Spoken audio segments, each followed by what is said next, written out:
ಮಿಯಾಪುದು ವಿದ್ಯಾವರ್ಧಕ ಶಾಲಾ ಶಿಕ್ಷಕಿ ರೂಪಶ್ರೀ ಕೊಲೆ ಪ್ರಕರಣದ ಆರೋಪಿಗಳಾದ ಸಹ ಶಿಕ್ಷಕ ವೆಂಕಟರಮಣ ಮತ್ತು ಸಹಾಯಕ ನಿರಂಜನನ್ನ ಶಿಕ್ಷಕಿಯ ಸ್ಕೂಟರ್ ಪತ್ತೆಯಾದ ದುರ್ಗಿಪಳ್ಳಕ್ಕೆ ಕರೆದೊಯ್ದು ಮಾಹಿತಿ ಸಂಗ್ರಹಿಸಿದ್ದಾರೆ. ಬಳಿಕ ಕೊಲೆ ನಡೆದ ಮನೆಗೆ ಹಾಗೂ ಶವವನ್ನ ಬಿಸಾಡಿದ ಕಣ್ವತೀರ್ಥ ಸಮುದ್ರ ಕಿನಾರಿಗೂ ಕೊಂಡೊಯ್ದು ಮಾಹಿತಿ ಸಂಗ್ರಹಿಸಿದ್ರು. ಬಳಿಕ ಶವ ಪತ್ತೆಯಾದ ಪೇರ್ವಾಡ್ ಸಮುದ್ರ ದಡ ಸಹಿತ ವಿವಿಧೆಡೆ ಕರೆದೊಯ್ದು ಮತ್ತಷ್ಟು ಮಾಹಿತಿಯನ್ನ ಸಂಗ್ರಹಿಸಿದ್ರು.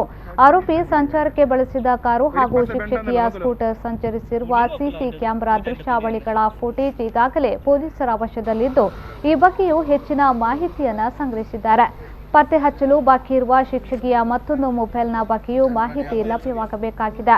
ಜನವರಿ 16ರಂದು ಶಿಕ್ಷಕಿ ರೂಪಶ್ರೀ ನಾಪತ್ತೆಯಾಗಿದ್ದು, 18ರಂದು ಇವರ ಶವ ಪೇರ್ವಾಡ್ ಸಮುದ್ರ ತೀರದಲ್ಲಿ പത്തെയാಗಿತ್ತು. നല്ല വ്യക്തിയാണ് ഇവിടെ ഉണ്ടായത്. ഡ്രിങ്ക്സ് ഉണ്ടായി, പിന്നെ വേറൊന്നുമില്ല. ആർക്കുപ്പതില്ല. ഓനെ പറ്റി എന്ത് ചെയ്യേണ്ടത് ആളല്ല. ഓൾക്ക് നല്ലോണം മരുന്നുണ്ടാക്കി കൊടുത്തവനെ